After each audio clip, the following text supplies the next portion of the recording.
After a month of looking back at the best stuff from the previous year, it's time to close it all out with our top 10 favorite games of 2019. And I have to say, this was a tough list to put together. I started off thinking my list would be pretty predictable, but by the end, I had a few nominees on here even I was shocked at.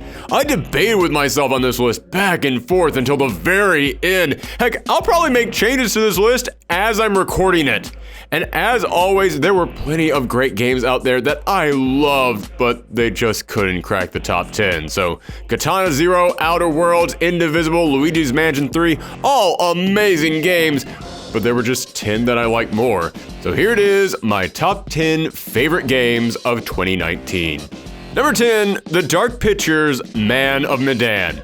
Okay, I'd like to repeat, this is my 10 personal favorite games of the year. I say this because this game got pretty mediocre or even bad reviews, and yeah, I know it's got massive problems. The writing, the acting, the characters, all of these fall short, and considering the point of this game is to be an interactive movie, you'd think those three things would be very important. And lots of people, including myself, have reported problems with the button prompts being read, something important to any game. However, I have spent years saying that I want a video game that feels like an interactive movie, where if I choose to do something, it can completely change the story. And we've gotten games that attempted that before, such as this studio's previous hit Until Dawn, but Man of Medan is the first one of these games that really hit that exact sweet spot I was looking for. Many games that say all your decisions matter don't really mean that. No matter what you do, the story goes in the exact same direction until the very end. In Man of Medan, you can make huge changes to the story all throughout it. There is one character who early in the game is trying to escape as he's being shot at, and I hit a QuickTime event and he was able to escape and survive. I looked at that and I thought, okay, I see what you did there. If I failed the QuickTime event, he'd die, but because I succeeded, he escaped. Either way, he's out of the story at this point. Second time I played this, I failed a QuickTime event before I even got to the escape scene, so he didn't even try and escape, and now he's stuck around for the rest of the game. Because of the way I played on the second run, I now had a whole other character to control and interact with throughout the rest of the game. The moment I realized I could manipulate the story that much, I was sold. This is exactly what I've been waiting for in a game like this. And I know some people were upset that this game was much shorter than their previous game. I'm 100% okay with that because since this game is only about 5 hours long, that actually gives me the motivation to go back and keep tinkering with it. Keep seeing what I can and cannot do in the game.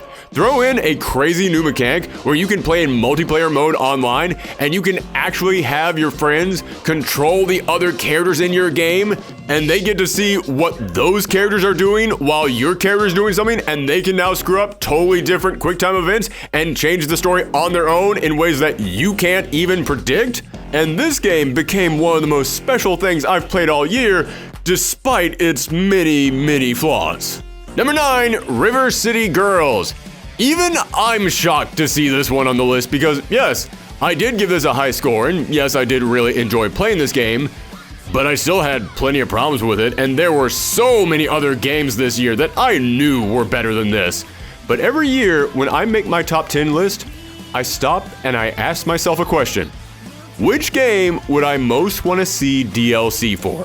Which game would I be happy to thrust out a fistful of cash for if it meant I could get more of it?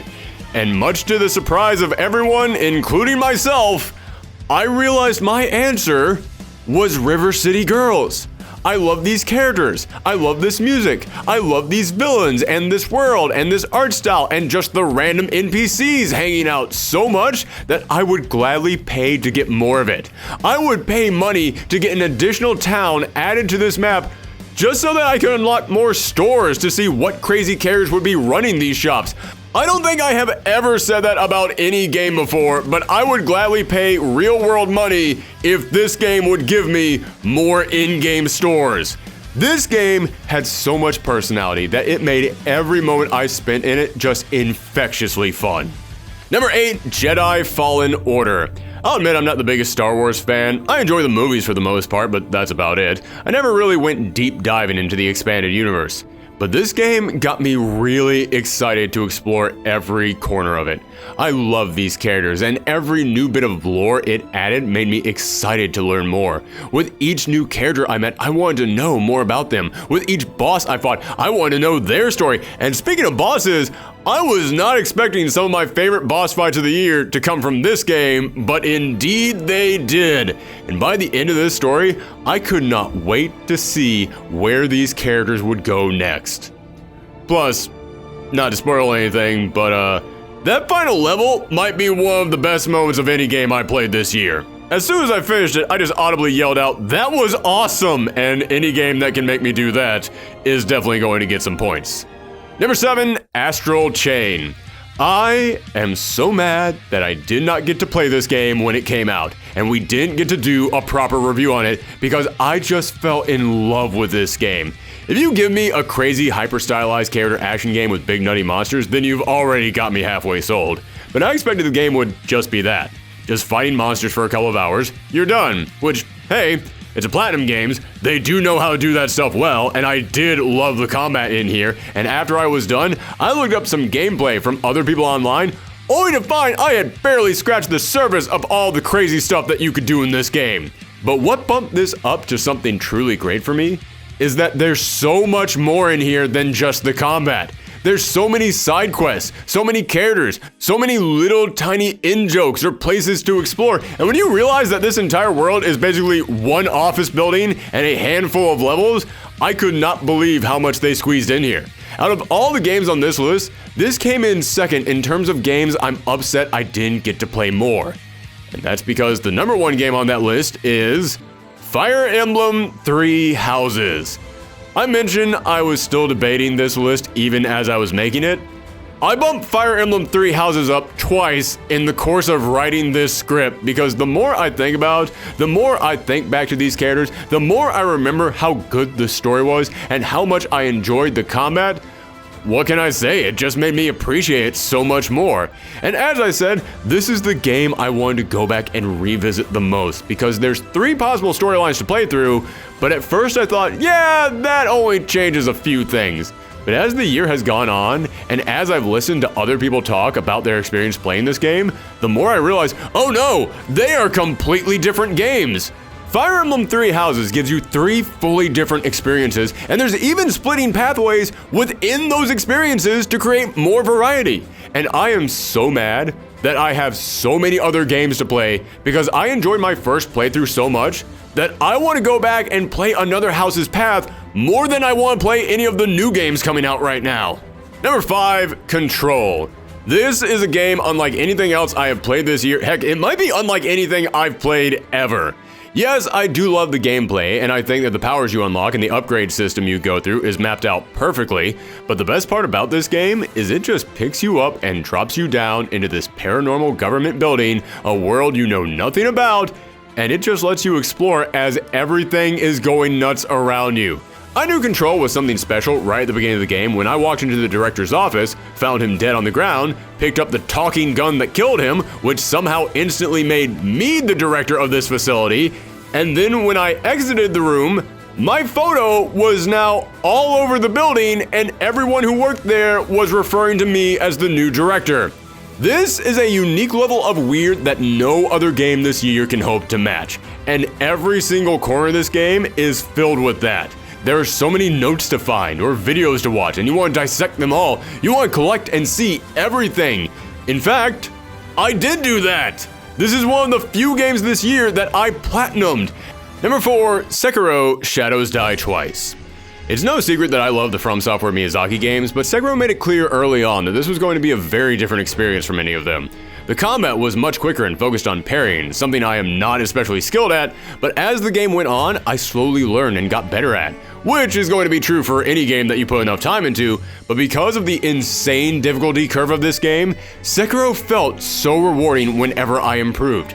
This is one of those games where whenever I beat a boss, I could not believe I had finally done it. It always felt amazing, and when I went back and looked at some of my earlier gameplay when I was putting together our review of this, I kept watching how I was playing at the beginning of this game and thinking, oh my god, how did I even survive? Why did I think I should fight like that? How did I not know how to parry that specific attack? I don't think any game this year forces you to improve as you're playing it quite like Sekiro does. And even though the game plays differently and the story is set up unlike previous From Software games, it still has all the stuff that I enjoy about From Software games. It still has the rich, deep lore. It still has the big bosses and epic set pieces that I love about this series.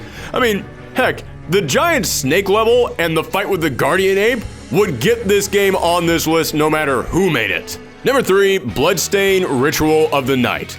I'm a big fan of Metroidvania games, and I feel like this year we saw a lot of games bring that playstyle back with some new updated twist, and I applaud that. But Bloodstained came in here and said, oh, we're not going to change anything, we're just going to do it insanely well. So take a style of game that I love, and mix it with a creepy classic monster art style that I just adore, and a wacky sense of humor that is just the right level of over the top, and it makes me ask, was this game made just for me? Did my subconscious somehow will this game into existence? And did I mention how many secrets there are in this game? I love games that give you little tiny surprise levels or secret bosses or even just random special items hidden everywhere, and I feel like we see fewer and fewer games like that every single year. But this game went above and beyond with that. There are so many cool things to find in this game, not because they're part of the story or important to the gameplay, no, just because they're goofy and fun. And I love goofy, fun things. In fact, the only problem I had with this game is that in order to complete it 100%, you have to grind for a long time. And the reason I say that's a complaint is because I love this game so much, I wanted to complete it 100%. Number 2, Devil May Cry 5. I am a huge Capcom stan. I grew up in the era of Cap God, when Capcom could do no wrong. Then I watched as they spent the last decade doing wrong. But now, I don't know who got fired, I don't know who got hired, what moment of clarity the higher-ups had, but it feels like Capcom finally remembered what they're supposed to be. Resident Evil is back, Mega Man is back, Monster Hunter is huge at the moment, Street Fighter is, okay, they still have to do some work on Street Fighter, but perhaps most importantly, Devil May Cry is back. Out of all of Capcom's beloved series, it feels like DMC got kicked to the curb the hardest, almost like the people at Capcom had some vendetta against it. So seeing Devil May Cry not only return this year, but return with stunning graphics, an amazing soundtrack, a story that feels like a perfect period mark to one storyline, while a fresh start to a brand new one, and most importantly for DMC, easily the best combat system of any game this year, it just feels good. This was exactly what a new Devil May Cry game should be. It doesn't feel like anyone came in here and said, well, according to the charts, a new Devil May Cry game needs to be X, Y, and Z. No, it feels like a Devil May Cry game, and easily my favorite Devil May Cry game. And speaking of Capcom and their return to glory, at number 1, the Resident Evil 2 remake. I've mentioned this before, but even though I love Resident Evil, I never played 2 or 3 because I just could not deal with the tank controls. So after years of teases and hints from the developers and pleading from fans, Capcom finally decided to return to what many have called the best installment in the series, with updated gameplay and graphics running on their new RE engine, which, seriously, what deal did they make with who to get something that looks this good that they can develop games on this quickly? And I can tell you, this game gave me everything I had been hoping for. I would honestly argue this isn't just the best game of the year, it's easily one of the best remakes ever. The atmosphere is perfectly creepy. The gameplay is balanced to create just the right level of pressure, as I never knew if I could survive the next thing that would come at me. It's loaded with splitting storylines and different characters and bonus content, much of which was added for free as the year went on, and all that encouraged me to keep coming back again and again. And most importantly, Mr. X. This guy is one of the best antagonists of any game I've ever played for how relentlessly he just chased after you. Every time I thought I was safe, he would pop back up, and I loved that it never felt scripted. You could tell he isn't a story-related threat. He's just constantly walking around after you like a living, breathing monster that you can't plan for, giving this game a level of tension I have never experienced before. I love this game, and if the Resident Evil 3 remake this year is even half as good as it, then it'll probably be on our list next year as well. But that's it. Let me know your best games of the year in the comments down below, and I just want to thank everyone out there who followed all of our retrospectives all month long. If you missed any of those videos, then they'll be popping up down below. And remember, you can follow us around the web on Twitter at Thorgi's Arcade and Twitch at Professor Thorgi. And if you want to help this channel out, the best way to do that, just give us a thumb up, just leave us a comment, just subscribe, just share these videos around the web. Doesn't cost you anything, and it helps us out a ton. Thanks for tuning in, everyone. Come back next time.